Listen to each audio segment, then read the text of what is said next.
Tiene repercusiones en todo el mundo y queremos aprovechar la posibilidad de conversar con nuestros amigos en todo el mundo. Me quiero ir entonces a Europa para conversar con Juliana González, nuestra colega de la DW desde Berlín. ¿Cómo estás, Juliana? Buenas tardes. Hola Darío, encantada de saludarte para comentar las reacciones a este triunfo de Donald Trump acá en Europa.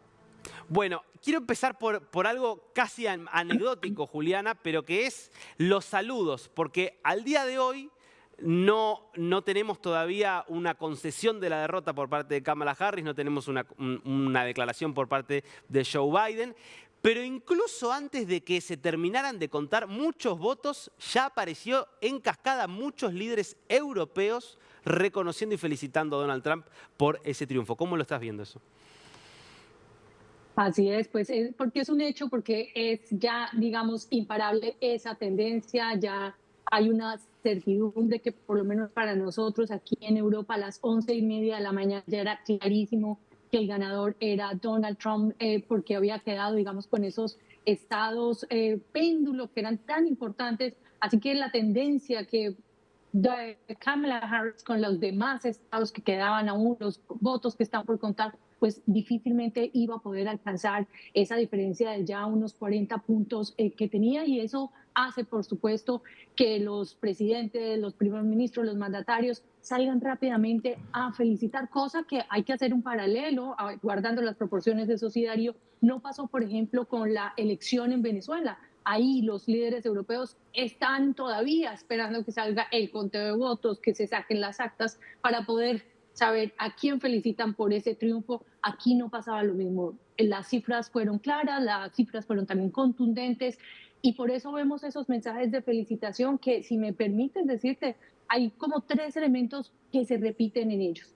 Si notas, por ejemplo, hoy tomamos los saludos de Ursula von der Leyen, presidenta de la Comisión Europea, o Mark Rutte, el secretario general de la OTAN, o el mismísimo canciller Olaf Scholz, pues comparten ciertos elementos que son básicamente recordar, en algunos casos que ya han trabajado juntos, como es el caso de Mark Rutte, o coincidir en que estas relaciones transatlánticas son de largo aliento y que han sido socios Estados Unidos, la Unión Europea, o Estados Unidos y Alemania por muchísimo tiempo, que son muchas las cosas que comparten, un vínculo común en la defensa de los valores. Eso lo veíamos también, por ejemplo, en ese saludo de felicitación del primer ministro británico, y lo que se busca es precisamente apelar a ese sentimiento de que ya Donald Trump es un viejo conocido para Europa, y tratar de sacar lo mejor de una situación que, hay que decirlo, para los europeos pues era el peor de los escenarios. Bueno, veníamos hablando desde hace, te diría, meses, ¿no? Sobre ese escenario, el escenario Trump, y cómo cambiaban las cosas para Europa. ¿Qué es lo que se está hablando más allá de todos los intentos que empezarán a hacer las embajadas para tratar de moderar quizás muchas de las tendencias de Trump antieuropeas, por decirlo de alguna manera? Por supuesto, la gran pregunta es quién será la Angela Merkel ahora, ¿no? De ese entonces, recordemos que tenía esa fijación con la canciller alemana. Ahora se especula incluso que la próxima víctima de las tensiones sea la otra alemana, en este caso Ursula von der Leyen. Pero lo cierto aquí, Darío, es que la preocupación es creciente dentro de la Unión Europea. Por ejemplo, había un grupo de trabajo llamado el Grupo de Trabajo Trump para saber cómo prepararse. Es bastante difícil. ¿Por qué? Porque Trump también nos ha mostrado que es una persona, digamos, impredecible.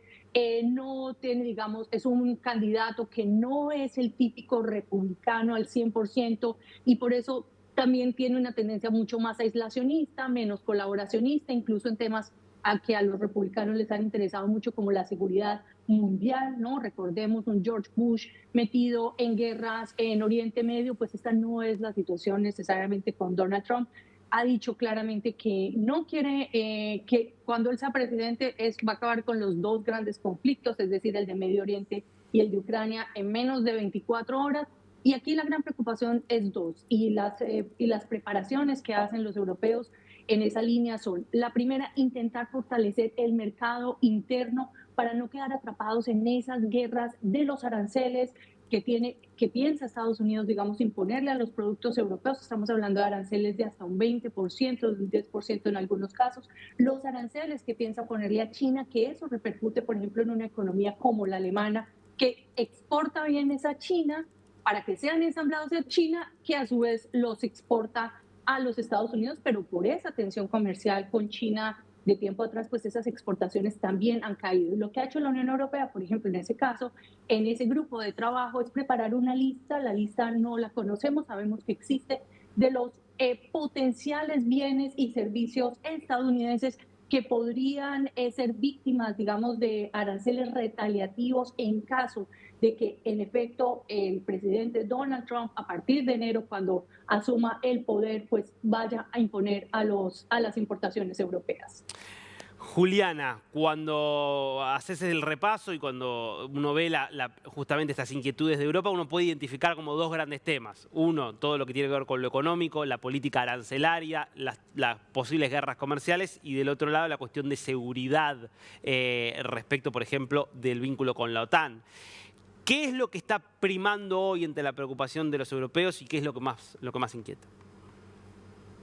Pero sin lugar a dudas, hay que mirar que, si hablamos del caso de Alemania, el tema de la economía es fundamental y es que no puede llegar en peor momento, Darío, el hecho de que Donald Trump sea presidente y tenga, digamos, esta idea de imponer aranceles, donde él piensa que son los aranceles los que van a venir a suplir, digamos, las reducciones de impuestos que le dan internamente. Es un discurso que aparentemente es muy atractivo, pero que al final del día van a ser esos consumidores estadounidenses los que paguen esos aranceles, pero por supuesto los productores europeos, en este caso los alemanes, por ejemplo, los fabricantes de autos, los que van a tener que asumir esa primera carga, y eso lo hace bastante difícil en una situación actual como la alemana, en la que a esto hay que sumar que mientras tú y yo hablamos aquí, está reunido el canciller Olaf Scholz con su ministro de Economía y con su ministro de Finanzas, porque los tres son las cabezas de los partidos de una coalición que está tentada desde hace tiempo a romperse.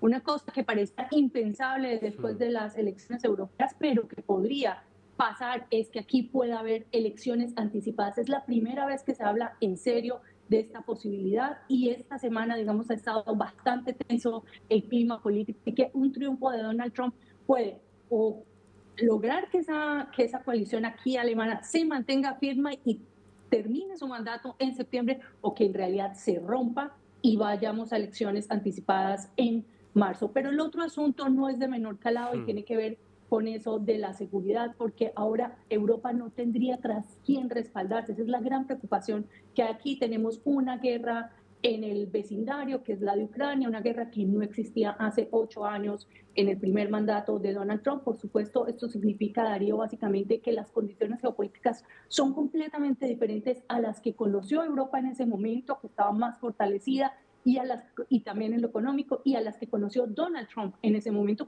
cuya principal preocupación era toda esta tensión comercial. Ahora tenemos esta guerra en ciernes, y si él deja de proveer el apoyo militar a Ucrania, pues eso va a ser una responsabilidad que va a caer básicamente sobre los alemanes, que también querían recortar parte de esos recursos, y con el agravante que en los Estados Unidos, pues el control, digamos, a través de la Cámara de Representantes, del Senado, pues no sería posible, porque también dominan allí los miembros del Partido Republicano, al igual del presidente, y eso le va a permitir cambiar muchísimas de las dinámicas que existen actualmente, Darío. Impecable, Juliana. Muy interesante análisis para ver un poco cómo empieza a reaccionar el mundo ante la sorpresa y el impacto del triunfo de Donald Trump. La seguimos la próxima, Juliana. Te mando un abrazo. Así será, Darío. Hasta la próxima. Cuídate.